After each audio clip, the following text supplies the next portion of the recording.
আগামী সেপ্টেম্বরে ঢাকায় সম্ভবত অনুষ্ঠিত হতে যাচ্ছে এবারের সাফ চ্যাম্পিয়নশিপ।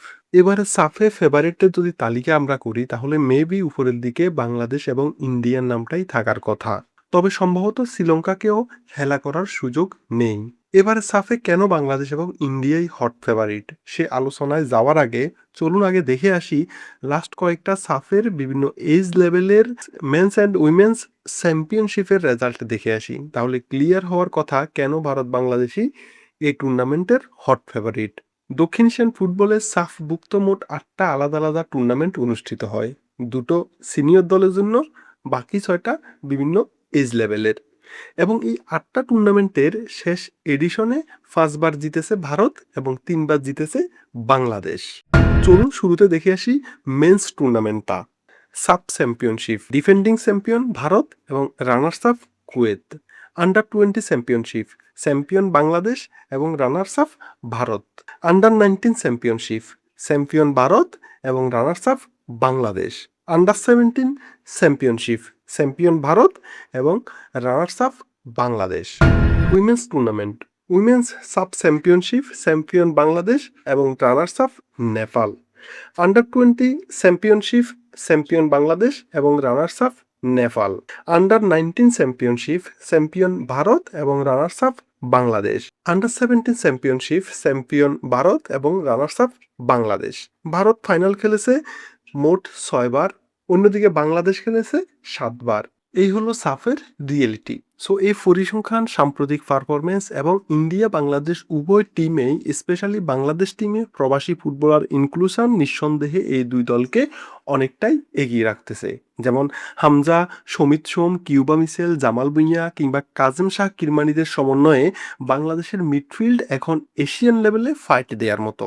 আবার আমরা যদি ইন্ডিয়ান টিমে দেখি, ইন্ডিয়ান টিমে সুনীল ছেত্রী না থাকলেও অস্ট্রেলিয়ান বংশগত ফুটবলার রায়ান উইলিয়ামসকে ইনক্লুড করা এবং সাথে লালিয়ান জুয়েলা সাংতে, লিস্টন কুলাসো কিংবা ফারুক চৌধুরীদের সমন্বয়ে ইন্ডিয়ার অ্যাটাকিং লাইন আপটাও বেশ শক্তিশালী। আবার আপনি শ্রীলঙ্কাকেও কিন্তু একেবারে বাদ দিতে পারবেন না, কারণ এশিয়ান কাপ কোয়ালিফায়ারে সাফ অঞ্চল থেকে একমাত্র শ্রীলঙ্কাই 3টা ম্যাচ জিততে পেরেছে। তারা চাইনিজ তাইপেকে হোম এন্ড এওয়ে 2টা ম্যাচে হারিয়েছে এবং তুর্কমেনিস্তানকে হোম ম্যাচে হারিয়েছে, যেখানে ভারত বাংলাদেশের জয় মাত্র 1টি করে ম্যাচ।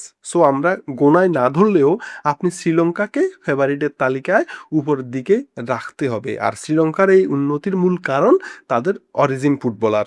নট অনলি শ্রীলঙ্কা, আমরা যদি বাংলাদেশের দিকে তাকাই, বাংলাদেশ যে এই বাছাই পর্ব থেকে 5টা পয়েন্ট পেয়েছে এবং অপেক্ষাকৃত ভালো ফুটবল খেলেছে, সেটার জন্য মূল ক্রেডিটটা কিন্তু ওই অরিজিন ফুটবলারদেরকে দিতে হবে। আবার এই বাছাই পর্বে ইন্ডিয়া যে একটি মাত্র ম্যাচ জিততে পেরেছে, সেই ম্যাচটাও কিন্তু তারা জিততে পেরেছে তাদের অরিজিন ফুটবলার রায়ান উইলিয়ামসের গোলের মাধ্যমে।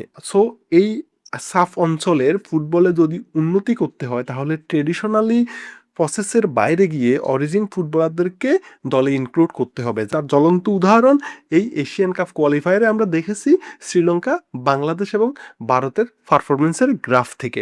এখন আমাদের উচিত সাফের গণ্ডিতে পড়ে না থেকে আসিয়ান অঞ্চলের দিকে লিঙ্ক আপ করা, যাতে গেস্ট টিম হিসেবে অন্তত সুযোগ পাওয়া যায় কিনা সেই চেষ্টাটা করা। আপনি সাফ অঞ্চলে মোটামুটি ভালো পারফরমেন্স করবেন, দেখবেন নিজেদের একটা ফেক কনফিডেন্স তৈরি হবে এবং এরপর যখন আমরা এএফসি লেভেলে কম্পিটিশন করতে যাব তখনই আমাদের সাফের মুখে পড়তে হবে। কোয়ালিফিকেশন রাউন্ডে উতরে গেলেও মূল টুর্নামেন্টে আমাদের অবস্থা হবে অনেকটা হযবরল। তাহলে সমাধানটা কি হতে পারে? যে অনেককে বলতে শুনেছি সাফ কনফেডারেশন ছেড়েই বেরিয়ে আসার কথা, অর্থাৎ রিজিয়ন চেঞ্জ করার কথা বলেন। টেকনিক্যালি এটা খুবই মুশকিল, সেটা বাংলাদেশের জন্য তো একেবারেই পসিবল না। ইনফ্যাক্ট ভারতের জন্য এটা খুব ঝামেলার। ভৌগোলিক অবস্থান অনুযায়ী দক্ষিণ এশিয়াতেই আমরা রয়েছি। সো আমাদেরকে সাফের কনফেডারেশনে থাকতে হবে। সাউথ ইস্ট এশিয়ার কনফেডারেশনে যাওয়া খুব একটা সহজ ব্যাপারও নয়। সুতরাং এই মুহূর্তে বেস্ট সলিউশন হলো অন্যান্য কনফেডারেশনের সাথে নিয়মিত যোগাযোগ রাখতে হবে, যাতে তারা তাদের রিজিওনাল টুর্নামেন্টে আমাদের দেশকে ইনভাইট করে। যেমন গতবার আমরা দেখেছি সেন্ট্রাল এশিয়ান ফুটবল ফেডারেশন থেকে ভারতকে ডাকা হয়েছিল এবং তারা ওখানে খেলেছে, ভালো করতে পারেনি, বাট তাদের একটা এক্সপিরিয়েন্স গ্যাদার তারা করতে পেরেছে। সুযোগ পেলে এতে অন্ততপক্ষে কয়েকটা ভালো ম্যাচ খেলার সুযোগ আমাদের সামনেও আসবে। রেজাল্ট যাই হোক না কেন, অভিজ্ঞতা তো বাড়বে। সেপ্টেম্বরে সিনিয়র দলের সাফ টুর্নামেন্ট। গত এডিশনে কুয়েত এবং লেবাননকে ইনভাইট করা হয়েছিল এবং এই দুটা দল খেলেছেও। এবারও বাইরের কিছু দলকে আনা উচিত। অন্ততপক্ষে ৮টা দল না থাকলে টুর্নামেন্ট আয়োজন করার কোনো মানেই হয় না। সেই তো ঘুরে ফিরে হয়তো ইন্ডিয়া এবং বাংলাদেশই ফাইনালে যাবে। সো সেন্ট্রাল এশিয়া কিংবা গালফ অঞ্চলের ২-৪টা দলকে আনা যায় কিনা, কিংবা আনার সর্বোচ্চ চেষ্টা করা উচিত সাফ কমিটিকে। এছাড়াও আমাদের উচিত দ্বিপাক্ষিক সিরিজের দিকে নজর দেওয়া, যেমনটা আমরা লাস্ট ফিফা উইন্ডোতে ভিয়েতনামের মতো টিমের সাথে ফ্রেন্ডলি ম্যাচ খেলেছি। জুন উইন্ডোতে ইউরোপের টিম সান মারিনোর সাথে ফ্রেন্ডলি ম্যাচ খেলা অলমোস্ট ফাইনাল।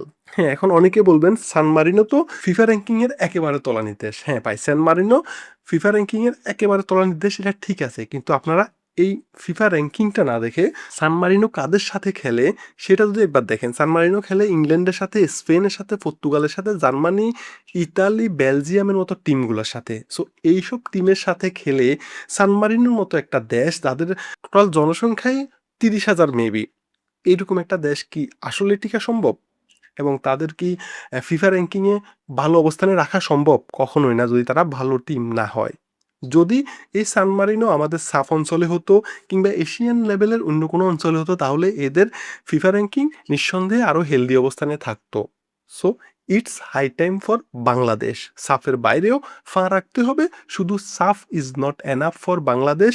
ভারত বাংলাদেশ ছাড়া সাফ জেতার ক্ষমতা খালি চোখে অন্য কোনো দলের নেই, কিন্তু সাফের মধ্যেই সীমাবদ্ধ থেকে আর কতদিন চলবে? বাফুফের উচিত সাফের বাইরে দৃষ্টি দেয়া। এক্ষেত্রে আমাদের মাননীয় ক্রিকেট প্রতিমন্ত্রীরও নজর দিতে হবে। উনি যেহেতু একজন ফুটবলার ছিলেন, ওনাকে ক্রিকেট মন্ত্রী গণ্ডি থেকে বের হয়ে ক্রীড়ামন্ত্রী হয়ে ওঠা উচিত হবে এখন।